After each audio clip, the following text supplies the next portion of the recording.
พุทธังสรณังคัจฉามิธัมมัง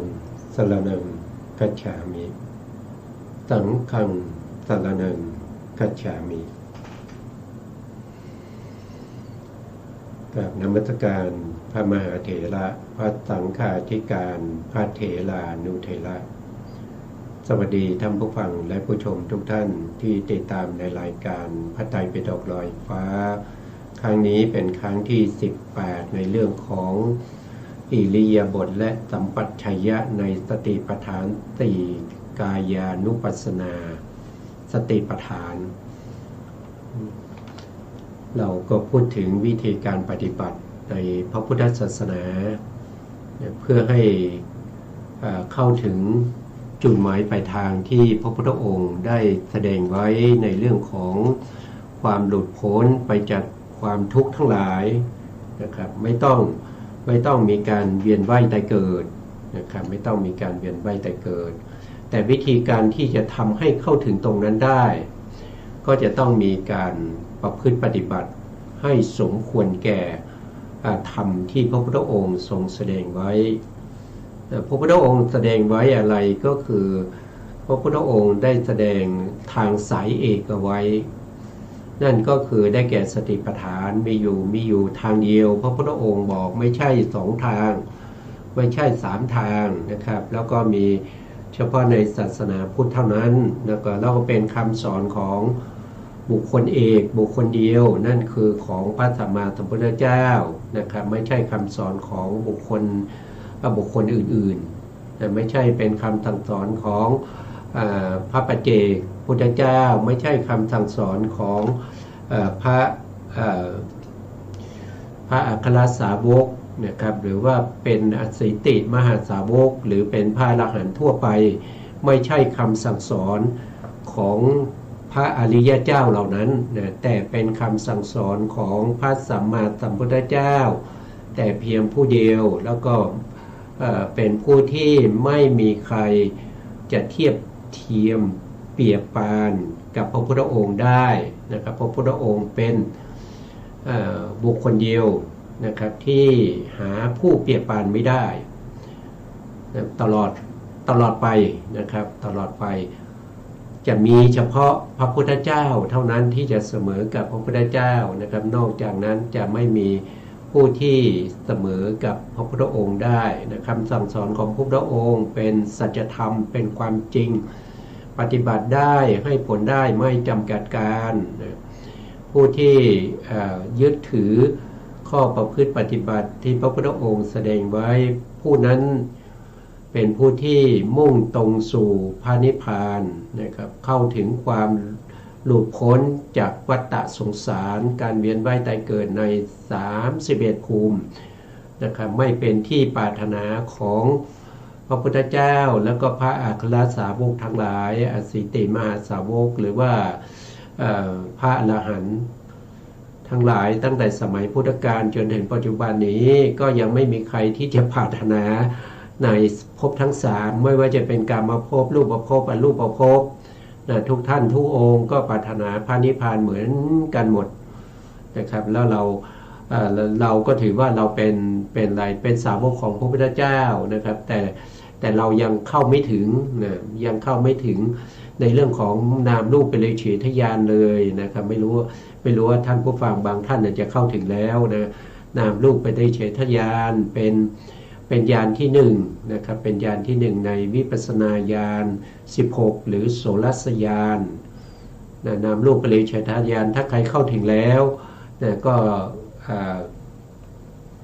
ก็มาบอกกันด้วยนะครับมาบอกกันด้วยว่าผมถึงแล้วนะครับแล้วก็วิธีเข้าถึงนามรูปเป็นเลยเฉทญาณเป็นอย่างไรนะครับเป็นไปตามที่พระพุทธองค์แสดงหรือเปล่าก็มาบอกกันด้วยนะถ้าใครถึงแล้วนะวันนี้เราก็จะไปต่อจากครั้งที่แล้วนะครับครั้งที่แล้วเราพูดถึงเรื่องของสัมปชัญญะมีอยู่4อย่างนะครับหนึ่งก็คือเขาเรียกว่าอะไรนะครับก็เรียกว่าเป็นสาตถากะสัมปชัญญะนะครับก็คือเรื่องของต้องรู้ประโยชน์นะครับอะไรเป็นประโยชน์อะไรไม่เป็นประโยชน์นะครับประโยชน์ มีอยู่3อย่างก็คือประโยชน์ในภพนี้ประโยชน์ในภพหน้าแล้วก็ประโยชน์อย่างยิ่งนะประโยชน์ในภพนี้แต่บาลีท่านก็จะเรียกว่าเป็นทิฏฐธรรมิกถาประโยชน์นะครับเป็นไปในภพนี้นะสองก็คือสัมปรามิกถาประโยชน์นะครับอันนี้ก็เป็นประโยชน์ในภพหน้านะสามก็คือปรมัตถประโยชน์นะครับก็คือประโยชน์อย่างยิ่งนะที่เราปรารถนากันคือมรรคผลนิพพานนั่นเองนะแล้วก็พูดถึงวิธีการต่างๆนะครับวันนี้เราจะมาพูดถึงสัมปชัญญะในหมวดที่2ในเรื่องของสัพพยะสัมปชัญญะนะครับสัพพยะสัมปชัญญะก็คืออะไรก็คือข้อคือกรรมฐานที่สะดวกสบายสำหรับเรานะสะดวกสบายในที่นี้ไม่ได้หมายความว่าสะดวกสบายในเรื่องของกายนะครับเดินแบบสบายนะครับนั่งแบบสบายนอนแบบสบายยืนแบบสบายไม่ใช่อย่างนั้นนะไม่ใช่อย่างนั้นนะครับก็คือท่านบอกว่านะครับก็คือ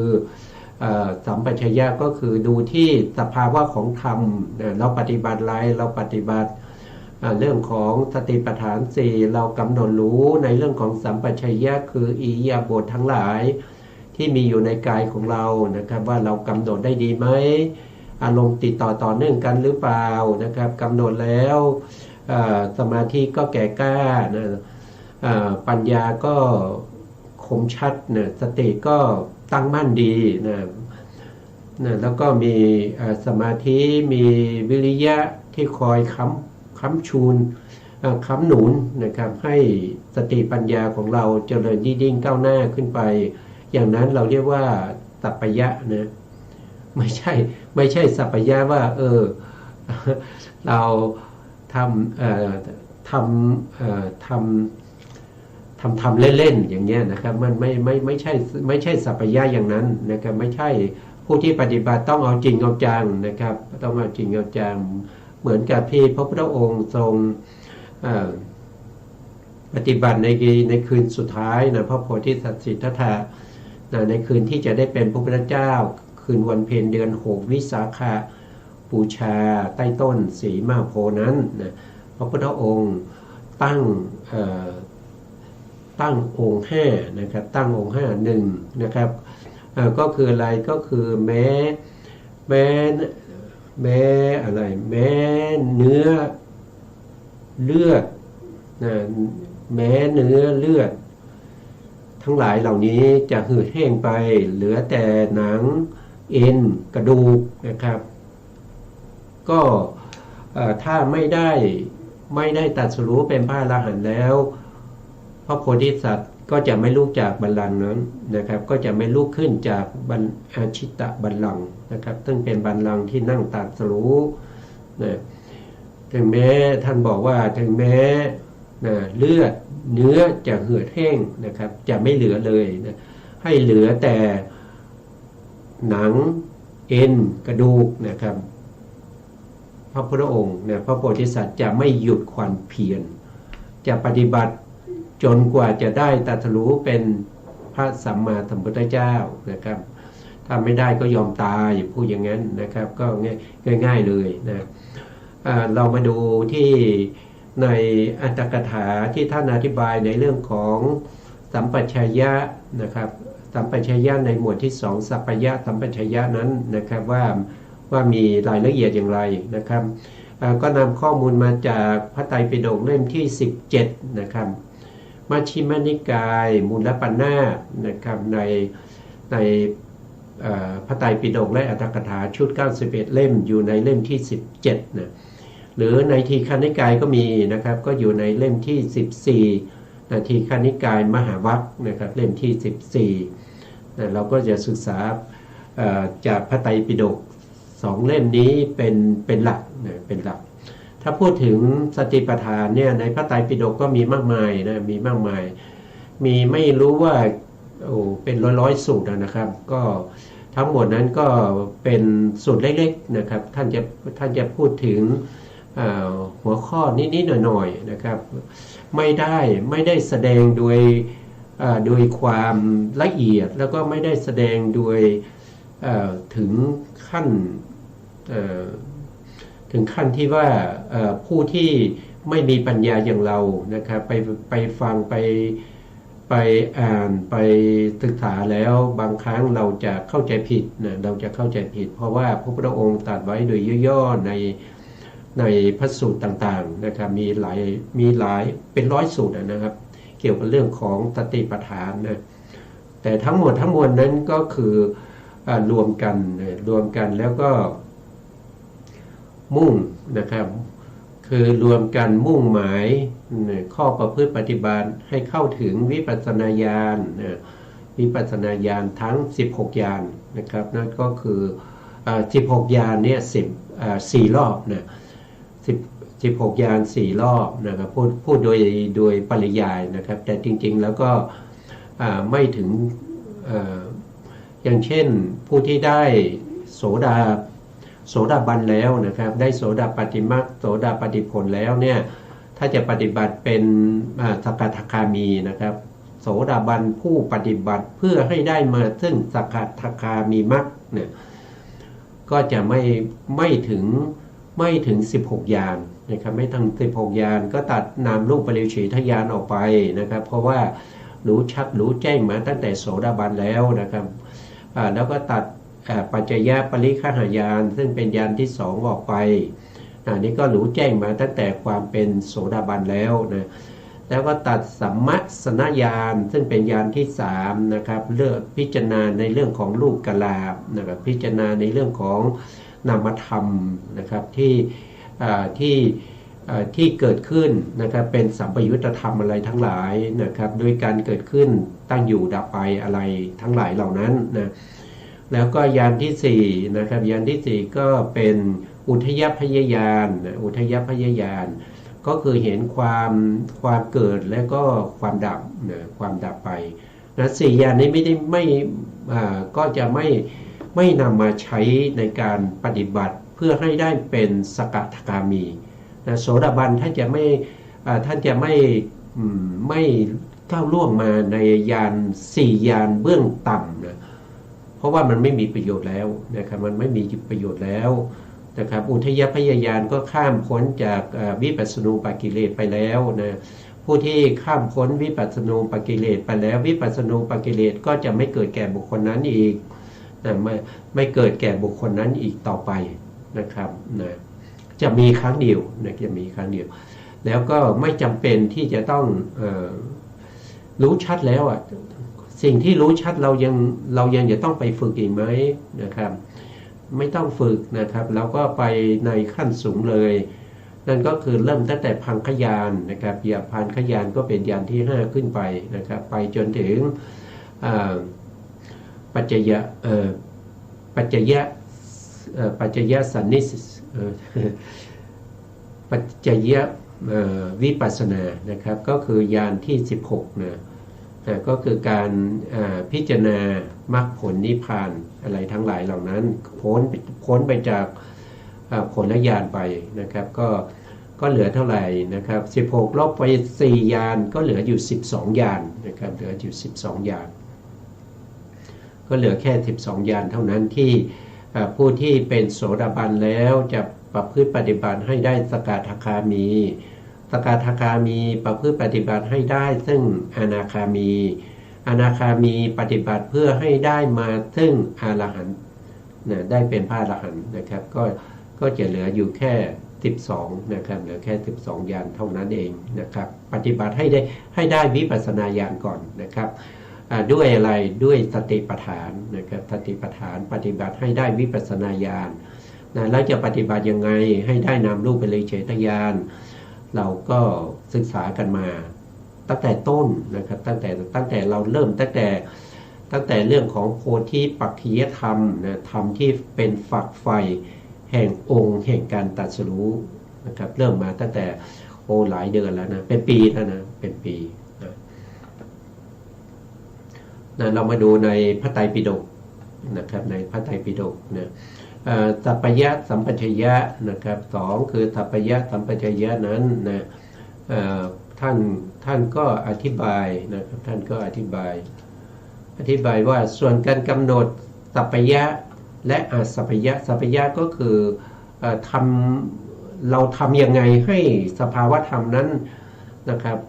เจริญยิ่งขึ้นไปก็คือสติปัญญานะครับให้เจริญยิ่งขึ้นไปนั่นแหละเรียกว่าเป็นสัพพยะและอสัพพยะนะอสัพพยะก็คือการกระทำที่เราทำแล้วนะสมาธิที่ไม่เกิดก็ไม่เกิดขึ้นนะสมาธิที่เกิดขึ้นแล้วก็มีแต่ดับไปนะครับมีแต่ดับไปมีแต่สูญไปสิ้นไปนะหมดไปนะครับอันนั้นก็เป็นวิธีการปฏิบัติที่เรียกว่า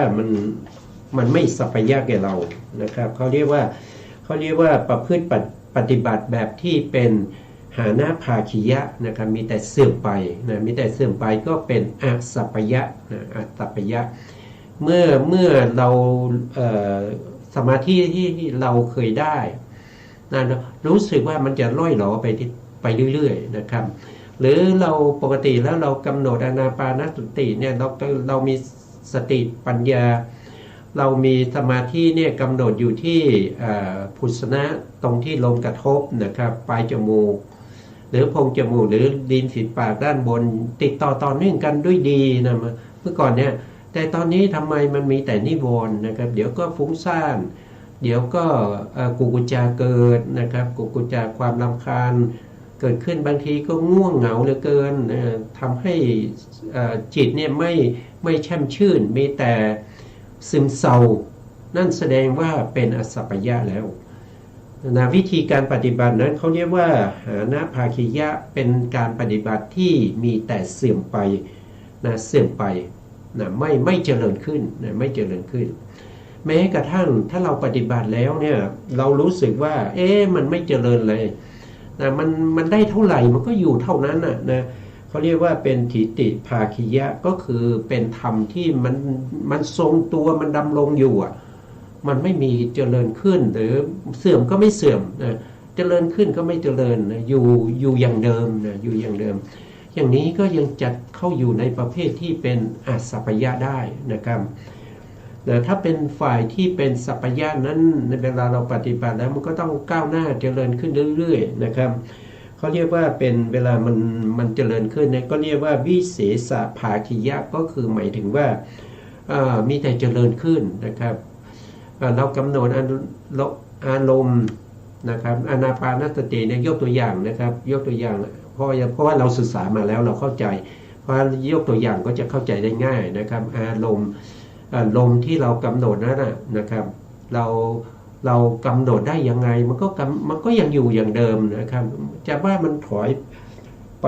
ก็ไม่ถอยจะว่ามันขึ้นไปก็ไม่ขึ้นก็เป็นถิติภาคียะใช่ไหมแต่ถ้ามันเจริญขึ้นนะครับถ้ามันเจริญขึ้นอย่างเช่นเรากำหนดแล้วสติของเรานะครับสติปัญญานะครับสมาธิทั้งหมดเนี่ยมันเจริญยิ่งขึ้นไปนะเจริญยิ่งขึ้นไปดูได้จากไหนก็ดูได้จากว่าเมื่อก่อนเนี่ยเราเห็นแต่อะไรเห็นแต่อุคหานิมิตเห็นแต่ลมที่มันกระทบที่ปลายจมูกนะเห็นแต่ลมที่มันกระทบปลายจมูกเข้าก็กระทบออกก็กระทบอย่างเงี้ยเราก็เห็นอยู่อย่างนี้ใช่ไหมแต่ตอนนี้เราเริ่มเห็นว่านิมิตเหล่านั้นน่ะมันมีการพัฒนามันมีการใสบางครั้งมันใสขึ้นมานะครับเห็นเป็นสร้อยเป็นแก้วมณีเป็นสร้อยสังวาลเป็นล้อรถเป็นพระอาทิตย์อะไรพวกนี้เกิดขึ้นนั่นเป็นปฏิภาคนิมิตอย่างนี้มันก็เจริญขึ้นนะครับเจริญขึ้นแล้วนะครับอันนั้นก็สัพพยะนะครับหรือว่าสามารถเข้าถึงในการที่จะละกิเลสได้นะครับละกิเลสได้นั่นก็คือเข้าถึงความเป็นมรรคได้นะเข้าถึงความเป็นมรรคได้เขาก็เรียกว่าเป็นนิพเพทภาคียะนะครับก็คือเป็นฝ่ายที่ชำระกิเลสนะครับก็คือกำจัดกิเลสนั่นเองนะครับอย่างนี้เราต้องวัดด้วยการปฏิบัตินะครับไม่ใช่วัดด้วยความสบายกายสบายใจของเรานะครับไม่ใช่อย่างนั้นนะแต่ต้องดูที่ธรรมทั้งหลายที่เรามุ่งหน้ามุ่งตาตั้งจิต ตั้งใจในการที่จะกำหนดรู้ในเรื่องของอิริยาบถก็กำหนดรู้ได้ดีนะอย่างนี้ก็แสดงว่าเป็นธรรมนั้นก็เจริญขึ้นเป็นวิเศษภาคิยะนะครับก็คือเจริญขึ้นนะเจริญขึ้นแต่ถ้าเห็นว่านะครับนิวรณ์ทั้งหลายเนี่ยมันรบกวนจิตใจของเรานะครับแต่วันนี้เราสามารถที่จะกำจัดนิวรณ์ทั้งหลายเราเหล่านั้นได้นะครับแล้วก็อารมณ์ก็ต่อเนื่องกำหนดสามารถกำหนดได้ทั้งรูปทั้งนามเลยนะครับนามปรากฏชัดก็กำหนดนามรูปปรากฏชัดก็กำหนดรูปได้อย่างติดต่อเนื่องกันนะครับนิวรณ์ทั้งหลายก็ถูกกำจัดไปอย่างนี้ก็เรียกว่าเป็นสงเคราะห์เข้าในเรื่องของนิเพทภาคิยะก็คือชำระกิเลสนะครับกำจัดนิวรณ์ทั้งหลายได้นะก็เป็นสัพพยะนะครับ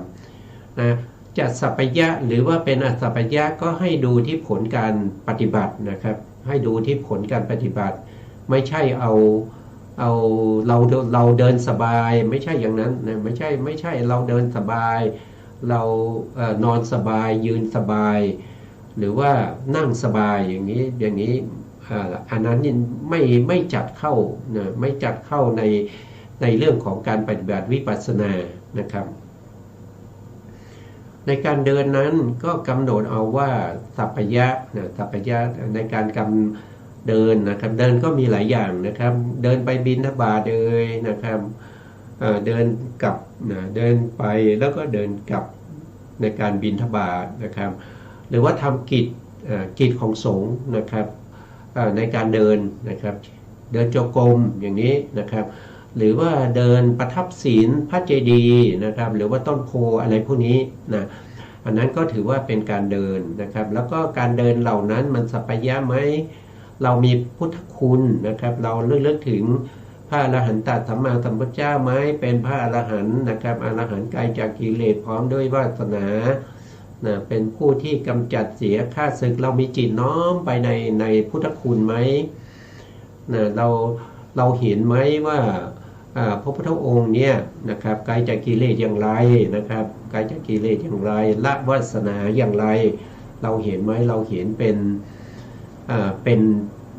อัฏฐาไหมนะเราเห็นเป็นอัฏฐาไหมก็คือเป็นเรื่องเป็นราวที่เกี่ยวกับเรื่องของพุทธคุณนะเรื่องของพุทธคุณเรามีอารมณ์นึกคิดไปในพุทธคุณติดต่อเนื่องกันไหมเรื่องถึงพระพุทธเจ้าคิดถึงพระพุทธเจ้าบ่อยๆหรือเปล่าในการเดินประทับศีลใน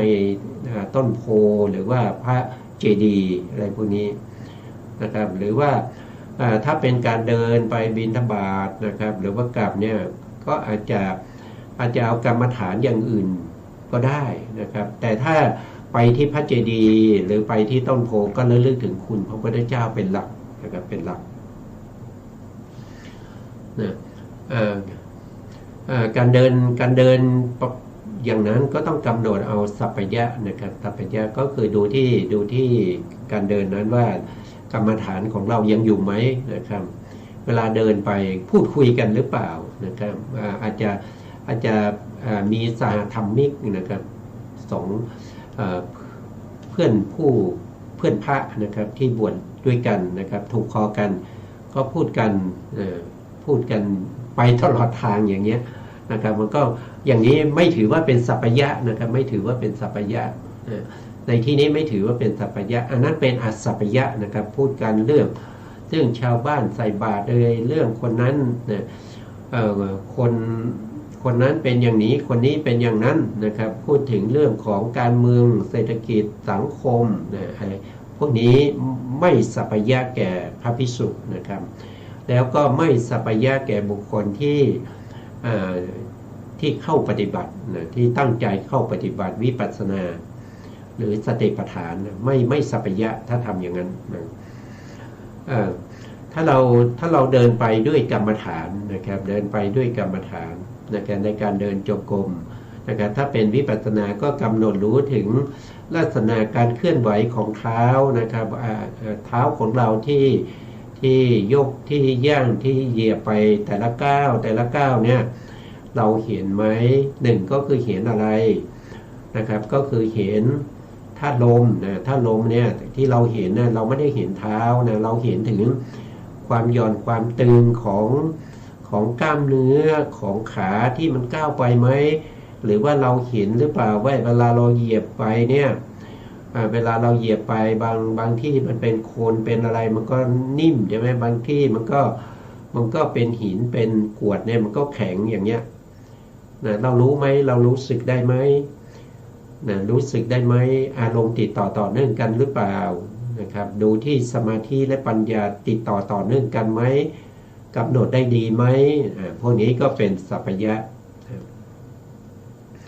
ชื่อว่าสัพพยะสัมปชัญญะได้แก่อะไรนะตรงนี้ท่านก็จะอธิบายต่อนะครับนะได้แก่การเห็นพระเจดีย์นะครับอันนี้ก็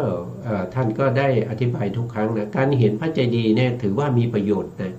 ถือว่ามีประโยชน์นะประโยชน์เข้ามาจากสัมปชัญญะข้อที่1เนี่ยนั่นก็คือสาตัตถกะสัมปชัญญะนะครับต้องรู้ประโยชน์ก่อนเราก็เห็นพระเจดีย์เห็นพระเจดีย์แล้วเราทำไงเฉยได้มีโมหะนะครับเฉยก็โมหะเข้านะถ้าเห็นพระเจดีย์แล้วก็เห็นพระธาตุโดยนิมิตเห็นพระธาตุพระบรมสารีริกธาตุของพระพุทธองค์นะประดิษฐานอยู่ที่พระธาตุอย่างเงี้ยอันนี้ถือว่ามีประโยชน์นะถือว่ามีประโยชน์เห็นพระเจดีย์มีประโยชน์เป็นเขาเรียกว่าเป็นอุเทสิกะเจดีย์นะครับอุเทสกะเจดีย์ก็คือหมายถึงว่าเป็นเจดีย์ที่เราเห็นแล้วเหมือนกับเราได้เห็นพระพุทธเจ้าคือเป็นตัวแทนของพระพุทธเจ้าพูดง่ายๆนะเป็นตัวแทนของพระพุทธเจ้าเมื่อเราเห็นอย่างนั้นนะก็เชื่อว่ามันมีประโยชน์นะมีประโยชน์ท่านบอกว่ามีประโยชน์ก่อนนะครับนะก็คือหมายความว่าเห็นแล้วเนี่ยมันต้องมีประโยชน์แน่นอนพระเจดีย์นะครับ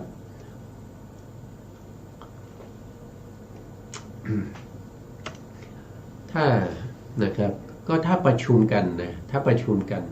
อันนี้หมายถึงประชุมอะไรก็คือหมายถึงว่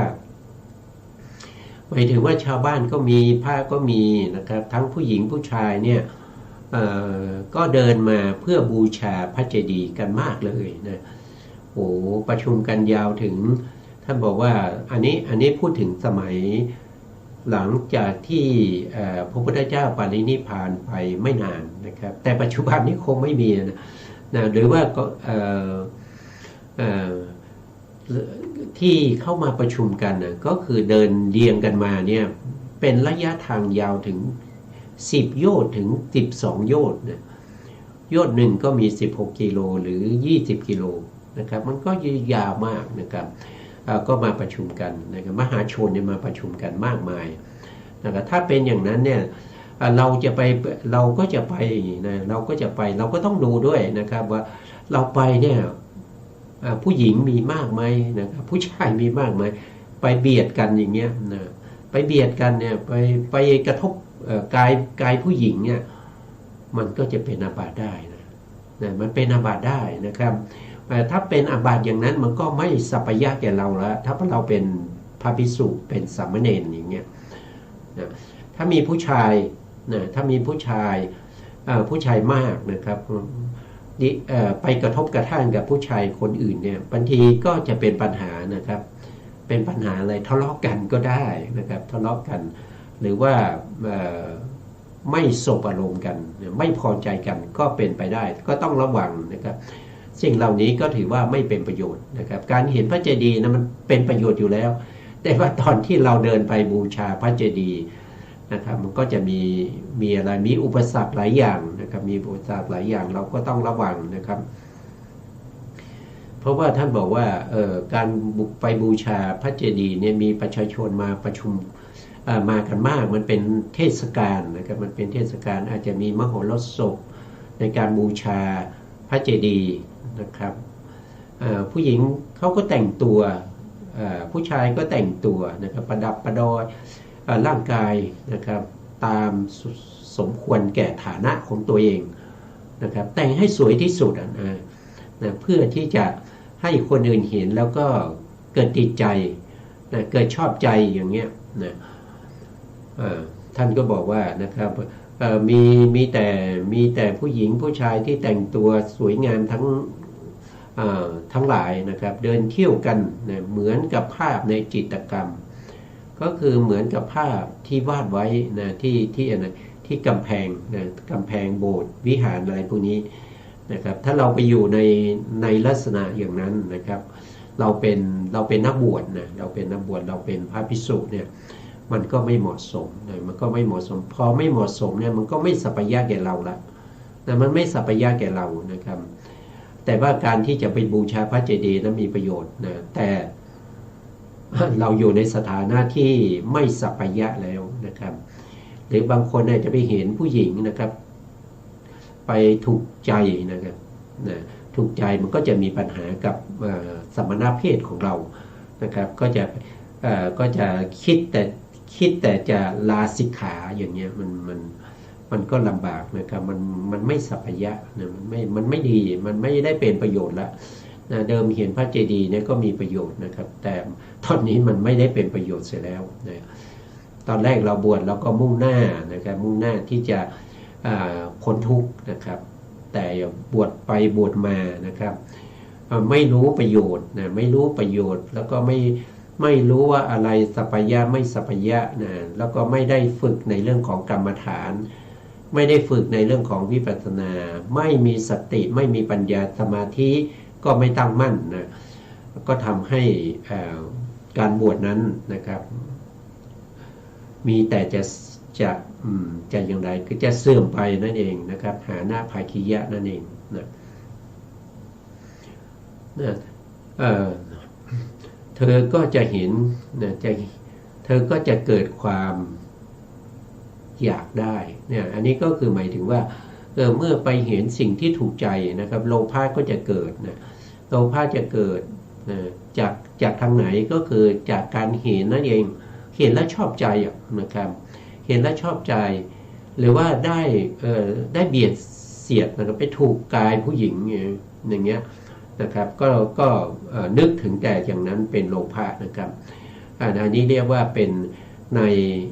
อิทธารมณ์นะอิทธารมณ์เป็นอารมณ์ที่ดีนะครับได้เห็นได้อะไรพวกนี้นะแต่ตัวที่มันไม่ดีนะครับก็คือตัวที่ไปติดนะก็คืออัสสัทธะนะอิทธารมณ์มันมีอัสสัทธะมันมีสิ่งน่าปรารถนาอยู่ในอิทธารมณ์นั้น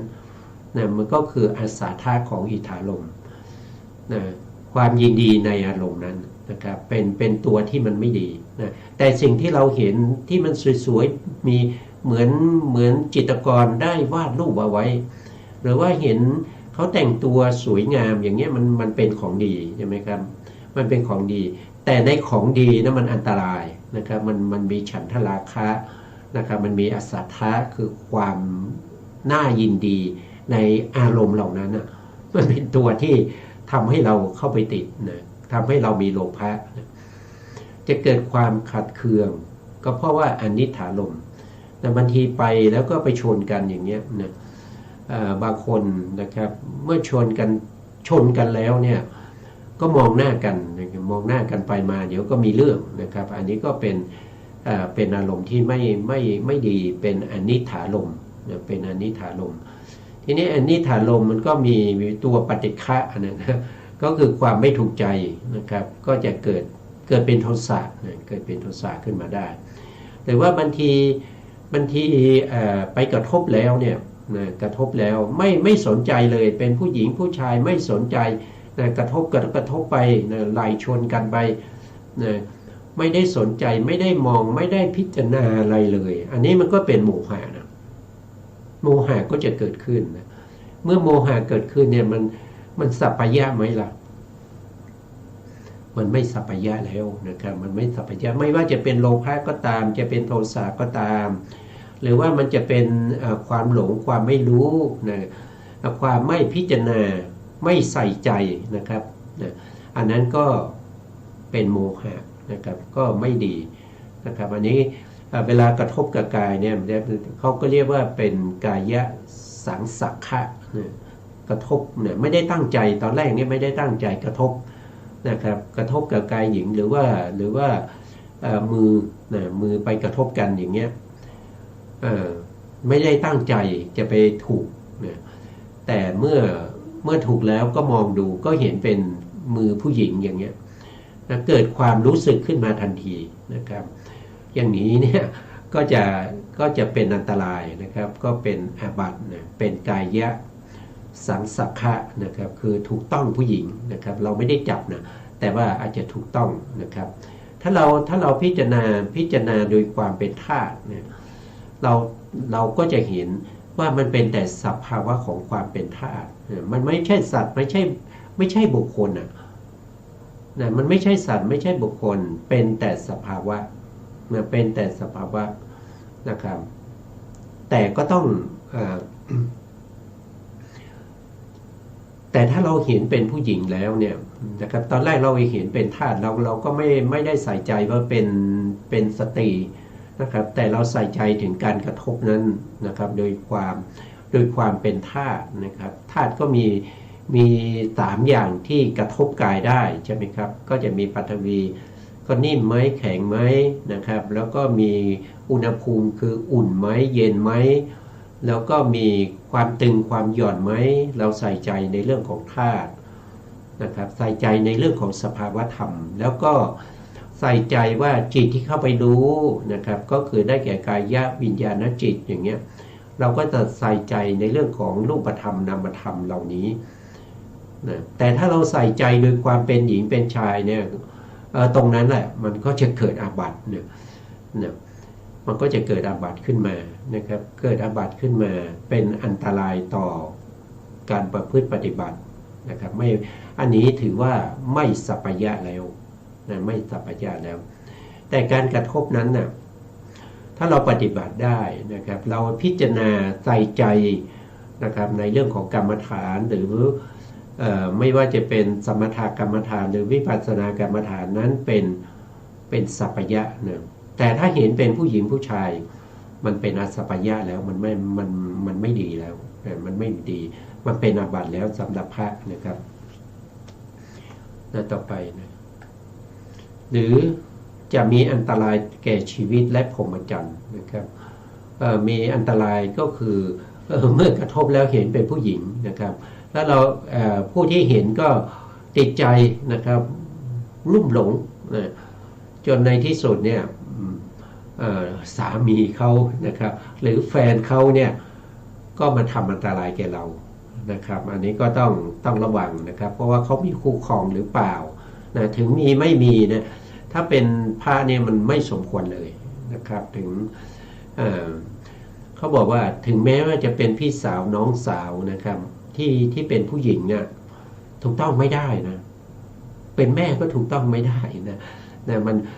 ไม่ได้นะครับก็ในเรื่องของปาติโมกข์นะครับในเรื่องของปาติโมกข์ก็ต้องไปศึกษาดูนะครับก็ต้องไปศึกษาให้ดีนะบางทีก็เมื่อเป็นอันตรายต่อพรหมจรรย์นี่ก็จะลาสิกขานะครับไปมีคู่ครองอย่างเงี้ยมันก็มาจากไหนก็คือไปเที่ยวมหรสพนะครับโดยมีงานที่เป็นบุญเป็นกุศลเนี่ยบังหน้านะครับก็คือไปบูชาพระเจดีย์นะครับเทศกาลบูชาพระเจดีย์เมื่อไปแล้วก็ได้มาซึ่งสิ่งที่ไม่ดีนะสิ่งที่ไม่ดีอันนี้เป็นอสัปปายะไม่ดีนะสถานที่ดังกล่าวพรรณนามานี้นั้นชื่อว่าอสัปปายะนะครับไม่ดีนะแม้เห็นพระสงฆ์ก็เป็นสัปปายะนะครับเห็นพระสงฆ์เนี่ยเราเดินไปไหนนะเราไปที่ไหนก็ตามนะครับเราก็จะเห็นพระสงฆ์นะตอนเช้านี้ส่วนมากเราไปทำงานเราก็เห็นพระสงฆ์นะพระสงฆ์ออกบิณฑบาตอย่างเงี้ยนะเพราะอันนี้ดีนะดีเพราะเราได้เห็นพระสงฆ์เราก็ระลึกถึงพระสงฆ์สาวกของพระพุทธเจ้านะครับเป็นผู้ปฏิบัติดีเป็นผู้ปฏิบัติดีแล้วเป็นผู้ที่ปฏิบัติตรงแล้วเป็นผู้ที่ปฏิบัติเพื่อความหลุดพ้นนะปฏิบัติสมควรแล้วนะพวกนี้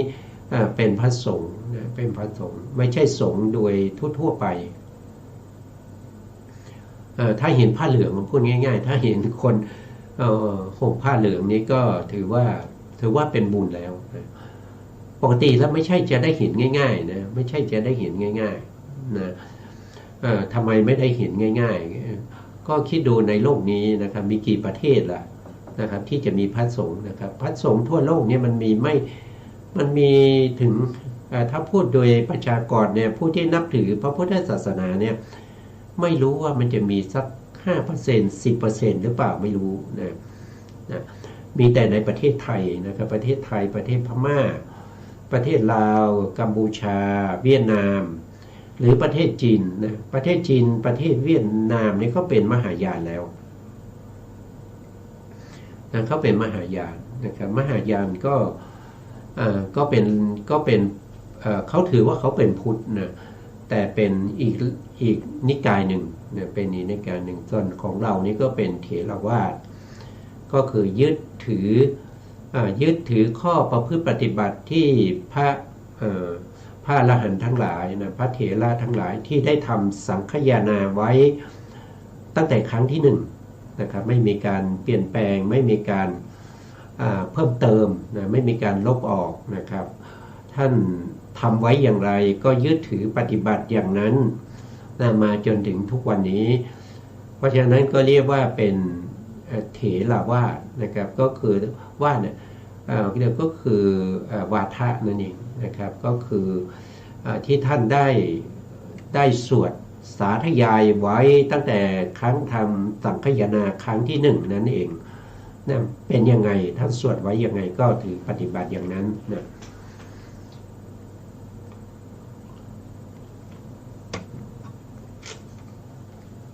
แต่เมื่อเห็นพระสงฆ์แล้วนะเราก็ลึกถึงว่าพระสงฆ์ผู้ปฏิบัติดีปฏิบัติชอบนะปฏิบัติตรงนะปฏิบัติตรงต่ออะไรนะก็คือตรงต่อมรรคตรงต่อผลตรงต่อพระนิพพานนะครับปฏิบัติเพื่อความพ้นทุกข์นะปฏิบัติเพื่อความพ้นทุกข์นะมีตั้งแต่เรื่องของศีลนะครับศีลของท่านก็บริสุทธิ์นะผ่องแผ้วนะศีลก็เป็นอาทิศีลนะเป็นศีลที่รองรับสมถะและวิปัสสนาได้นะเป็นผู้ที่ปฏิบัติตรงต่ออธิจิตนะอธิจิตก็คือสมาธินะสมาธิก็คือตั้งแต่อุปจารสมาธิที่เป็นบาทแห่งการได้นามรูปปริเฉทญาณนะขึ้นไปนะบางท่านก็ได้ถึงอัปปนานะครับได้ปฐมฌานทุติยฌานตติยฌานจตุตถฌานนั่นก็เป็นศีลแต่เป็นศีลที่เป็นสมาธินะเป็นสมาธิในพระพุทธศาสนานะไม่ใช่เป็นสมาธินอกพระพุทธศาสนาถ้าเป็นนอกพระพุทธศาสนาเป็นศีลเป็นสมาธิโดยทั่วไปเป็นสมาธิโดยทั่วไปไม่ใช่สมาธิที่เป็นบาทแห่งวิปัสสนานะสมาธิที่เป็นอาทิจิตนั้นจะต้องเป็นสมาธิที่รองรับวิปัสสนานะรองรับวิปัสสนารองรับสติปัฏฐานนะครับเพื่อให้ได้มาซึ่งมรรคผลนิพพานนะครับเข้าสู่พระนิพพานอันนี้ก็เป็นอาทิปัญญานะเพราะพระสงฆ์เนี่ยท่านมีอาทิศีลอาทิจิตแล้วก็อาทิปัญญานะครับเราเห็นแล้วถึงเป็นบุญนะเป็นบุญตาของเรานะครับแล้วก็เป็นเหตุเป็นปัจจัยให้เรามีสังขานุสติสังขานุสติก็เป็นอารมณ์ของสมาธินะครับก็คือทำให้เราเนี่ยจิตสงบเข้าถึงอุปจารสมาธิได้ด้วยสังฆคุณนะครับก็คือคุณของพระสงฆ์นะคุณของพระอริยสงฆ์ทั้งหลายเห็นพระสงฆ์ก็เลื่อนไปถึงอัครสาวกนะมีพระสารีบุตรนะพระสารีบุตรเป็นอัครสาวกเบื้องขวาของพระพุทธเจ้าเป็นผู้ที่มีปัญญาเลิศกว่าภิกษุทั้งหลายนะเป็นผู้ที่คอย ช่วยสนองงานนะครับเผยแผ่พระพุทธศาสนาของพระสัมมาสัมพุทธเจ้าเป็นผู้ที่พระพุทธองค์ทรงแต่งตั้งไว้นะครับในกรณีที่บางทีงานของพระพุทธองค์เนี่ยมันมีมากนะครับก็ได้แบ่งให้แก่พระอริยสงฆ์ทั้งหลายช่วยกันทำนะครับโดยเฉพาะพระสารีบุตรก็จะรับมอบงานจากพระพุทธองค์เนี่ยมีความไว้วางใจให้ช่วยในการที่จะเผยแผ่พระพุทธศาสนานะครับมีพระสูตรหลายพระสูตรนะครับที่พระสารีบุตรนี้ได้แสดงไว้พระพุทธองค์ก็รับรองพระสูตรเหล่านั้นว่าพระสูตรที่พระสารีบุตรท่านแสดงอย่างนี้เนี่ยนะครับถ้าพระพุทธองค์แสดงพระพุทธองค์ก็จะแสดงเหมือนกับที่พระสารีบุตรแสดงไว้โดยไม่ผิดเพี้ยนนะครับก็จะเหมือนกันนะครับอันนี้ก็นึกถึงคุณของอัสสิติมหาสาวกนะครับหรือว่าจะเป็นพระนนท์พระนนท์ก็เป็นผู้ที่เลิศในเรื่องของการเป็นพระอุปถากดูแลพระสัมมาสัมพุทธเจ้าเราก็ต้องระลึกถึงคุณของท่านนะครับและที่สำคัญนั่นก็คือคุณของพระสงฆ์ก็คือท่านจำลงไว้ซึ่งพระพุทธศาสนาพระอริยสงฆ์ตั้งแต่สมัยพุทธกาลนะครับที่เป็นสาวกของพระพุทธเจ้ามาจนถึงปัจจุบันนี้เป็นผู้ที่รักษาไว้ซึ่งปริยัติสัทธรรมปริยัติสัทธรรมปฏิเวทปฏิบัติสัทธรรมแล้วก็ปฏิเวทสัทธรรมของพระพุทธองค์นะครับให้ดำรงอยู่มาถึงทุกวันนี้อันนี้ก็เป็นคุณของพระสงฆ์นะครับเมื่อเราเลิกได้อย่างนี้มันก็มีประโยชน์แก่เรามันมีประโยชน์แก่เราเพราะว่าเราได้ประสบกับบุญอันใหญ่นะอันใหญ่เรียกว่าบุญที่เกิดจากพระขีณาสพนะที่พระพุทธองค์ได้ตรัสไว้ว่านะครับว่านาบุญที่ดีเนี่ยมีเฉพาะในศาสนาของพระพุทธองค์นะนาบุญนั้นคือหมายถึงพระอริยสงฆ์นะตั้งแต่โสดาบันขึ้นไปจนถึงพระอรหันต์นะท่านเรียกว่าเป็นนาบุญที่ดีนะเพราะอะไรก็เพราะว่ายกตัวอย่างอุปมาอุปไมยก็เหมือนกับว่าเรามีข้าวเปลือกนะเรามีข้าวเปลือกเนี่ยเราก็จะเอาไปหว่านนะครับเอาไปหว่านแล้วก็จะให้ได้ผลนะแล้วเราไปหว่านในนาที่มันไม่ดีมีแต่ทรายมีแต่กรวดเนี่ยแล้วมันจะให้ผลได้เราให้ข้าวเปลือกแก่เราได้ดีไหมมันไม่ดีนะครับก็ต้องไปหว่านนาที่ดีนะครับเมื่อเราหว่านแล้วข้าวเหล่านั้นก็จะให้ผลผลิตที่ดีนะก็เหมือนกับพระสงฆ์นะท่านเป็นผู้ปฏิบัติดีปฏิบัติชอบเป็นพระอริยบุคคลเมื่อเราทำบุญกับท่านเนี่ยอานิสงส์ก็จะมากนะครับก็จะมากกว่าหลายพูดกันเป็นหลายหมื่นหลายแสนเท่านะเพราะว่าเราให้บุคคลที่เป็นนอกพระพุทธศาสนานะครับบุคคลที่เป็นนอกพระพุทธศาสนาเนี่ยเขาไม่ได้เป็นสัมมาทิฏฐินะ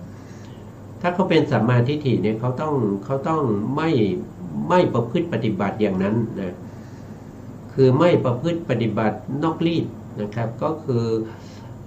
สมัยพุทธกาลก็มีประเภทที่เป็นชีเปยนะครับมีชีเปยนะครับหรือว่าเป็นบุคคลที่มีลัทธิบูชาไฟเป็นบุคคลที่มีลัทธิอัตตกิลมัฏฐานุโยคทรมานร่างกายนอนบนหนามนะครับหรือว่าหน้าหนาวนะครับน้ำเย็นมากนะก็ไปอาบน้ำนะไปอาบน้ำเพื่อจะล้างบาปอย่างเงี้ยหน้าร้อนนะกลางวันนะครับก็ก่อกองไฟแล้วก็ผิงไฟกันนะครับเพื่อเขาคิดว่าเขาจะย่างกิเลสเนี่ยเขาจะย่างกิเลสแต่จริงๆกิเลสมันไม่ได้อยู่ที่ผิวหนังนะมันไม่ได้อยู่ที่เนื้อมันไม่ได้อยู่ในเอ็นอยู่ในกระดูกอยู่ในเลือดไม่มีนะครับแต่ตัวกิเลสมันอาศัยอะไรก็อาศัยทั้งรูปทั้งนามนะอาศัยขันธ์ห้านั่นแหละเกิดขึ้นนะกิเลสมันอยู่ที่อกุศลจิตนะอกุศลจิต12ดวงนั้นนะครับก็มีกิเลสที่มาอาศัยอยู่ นะครับมาอาศัยอยู่อย่างเช่นโมหะเนี่ยโมหะในเจตสิกเนี่ยเราก็จะเรียกว่ากลุ่มที่เป็นโมหะนี่เราเรียกว่าเป็นสัพพะนะสัพพะสัพพานะสัพพากุศลสาธารณะก็คือหมายถึงว่าก็ตัดนะสัพพะบวกอกุศลนะครับก็เป็นสัพพากุศลก็มีอยู่4ดวงพวกนี้เป็นกิเลสหมดเลยนะครับก็ต้องมีโมหะนะมีโมหะซึ่งเป็นความไม่รู้เป็นอวิชชาเนี่ยเป็นหัวหน้านะแล้วก็มีอาหิริกะนะความไม่ละอายไม่ละอายต่อบาปทั้งหลายนะแล้วก็มีอโนตปาก็ไม่เกรงกลัวนะไม่เกรงกลัวต่อบาปทั้งหลาย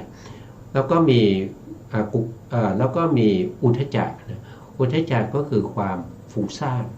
พวกนี้เป็นกิเลสนะเป็นกิเลสนะครับเกิดที่ไหน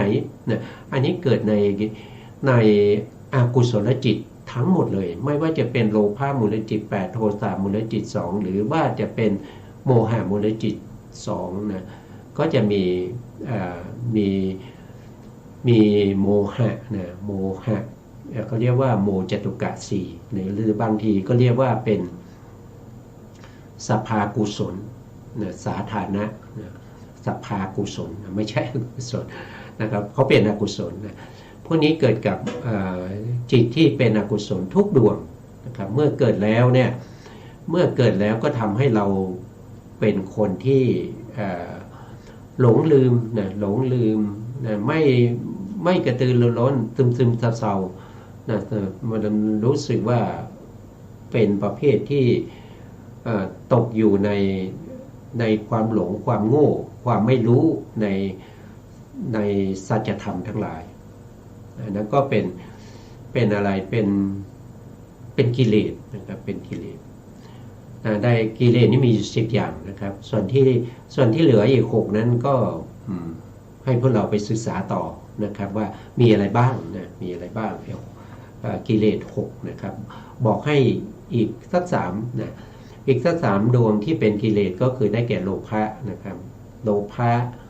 แล้วก็ทิฏฐินะแล้วก็มานะนะ3ดวงนี้เราจะเรียกว่าเป็นโลติกะเจตสิก3ดวงนี้ก็เป็นกิเลสเหมือนกันนะครับบอกไปแล้วเท่าไหร่นะ4 3ก็7แล้วนะก็ไปหาเอาอีก3นะครับนะอันนั้นเป็นกิเลสนะครับพระสงฆ์เนี่ยท่านหมดกิเลสนะครับท่านหมดกิเลสหรือว่าถ้าเป็นโสดาบันนี้ก็ละกิเลสได้เป็นบางอย่างนะครับโสดาบันท่านละกิเลสก็คือละอะไรก็คือละทิฏฐินะทิฏฐิกิเลสแล้วก็ละวิจิกิจฉากิเลสละกามราคะนะครับประเภทอย่างหยาบที่นำไปสู่อบายละปฏิฆะประเภทที่เป็นอย่างหยาบนำไปสู่อบายอย่างนี้เป็นต้นนะครับถ้าเราเลิกถึงคุณของพระสงฆ์ได้อย่างนี้เนี่ยจิตของเราก็จะผ่องใสจิตของเราก็จะเบิกบานนั่นก็เป็นประโยชน์นะครับนั่นก็ชื่อว่าเป็นประโยชน์แก่เรานะไม่เป็นอันตรายนะไม่เป็นอันตรายนะมีประการตามนี้นะท่านก็กล่าวมาตามนี้นะแต่ถ้าเป็นมนุษย์พากันสร้างปลัมใหญ่นะครับในหมู่บ้านนะเพื่อจะฟังธรรมนะเป็นเทศกาลการฟังธรรมในสมัยก่อนเนี่ยนะครับในสมัยเมื่อสักสมัยพระพุทธองค์นะครับยังมีพระชนชีพอยู่นะครับชาวบ้านทั้งหลายก็จะสร้างปลัมใหญ่นะครับแล้วก็นิมนต์พระมาแสดงธรรมมาแสดงธรรมบางทีท่านจะแสดงธรรมตลอดทั้งคืนนะครับผู้ที่ฟังธรรมตลอดทั้งคืนก็มีมากด้วยนะไม่ใช่ว่ามีไม่กี่คนนะไม่ใช่ว่ามีไม่กี่คนแล้วก็มาหลับกันไม่ใช่อย่างนั้นทุกคนตั้งหน้าตั้งตาที่จะฟังธรรมแม้กระทั่งพระอรหันต์นะแม้กระทั่งพระอรหันต์ท่านก็ชอบฟังธรรมนะท่านก็ชอบฟังตลอดจนถึงพระพุทธเจ้านะพระพุทธเจ้าก็ชอบในการที่จะฟังพระธรรมนะเมื่อมีใครที่แสดงพระธรรมอยู่พระพุทธองค์ก็จะฟังนะครับมีอยู่ครั้งหนึ่งพระจำชื่อไม่ได้นะแสดงธรรมนะพระพุทธองค์ผ่านไปนะ เมื่อได้ยินนะพระกำลังแสดงธรรมพระพุทธองค์ก็จะยืนนะครับจะยืนไม่เดินละจะยืนอยู่ตรงนั้นฟังธรรมนะครับจนกว่าผู้แสดงนั้นจะหยุดแสดงนะอันนี้ก็แสดงถึงว่าแม้กระทั่งพระพุทธองค์ก็ยังชอบในการฟังธรรมอย่าว่าแต่พระอริยสงฆ์เลยนะครับอย่าว่าแต่พระอัครสาวกหรืออสิติมหาสาวกหรืออริยสงฆ์ทั่วไปก็ชอบฟังธรรมนะถ้าได้ข่าวว่าจะมีการฟังธรรมจะมีการแสดงธรรมนะท่านก็จะเตรียมตัวแต่เช้าส่งน้ำนะครับแล้วก็พากันไปฟังธรรมการประชุมของชาวบ้านนะครับชาวบ้านและอันตรายก็จะเกิดขึ้นก็ถ้ามีคนมากนะครับในที่นั้นมีทั้งผู้หญิงผู้ชายเนี่ยนะครับการแสดงธรรมเนี่ยก็จะเป็น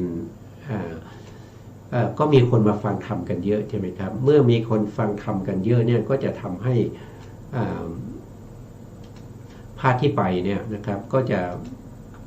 กระทบกระทั่งนะครับถูกเนื้อต้องตัวกัน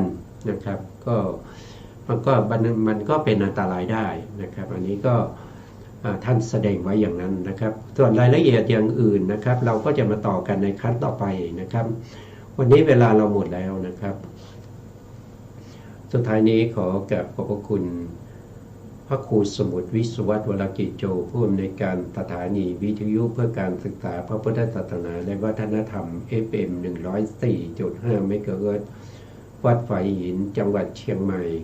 และขอกราบขอบพระคุณพระครูปริยัติยานุสาสตร์ขอบคุณท่านผู้ฟังและผู้ชมทุกท่านที่ติดตามในรายการพระไตรปิฎกลอยฟ้าพบกันใหม่ในโอกาสต่อไปครับวันนี้ลาไปก่อนครับสวัสดีครับ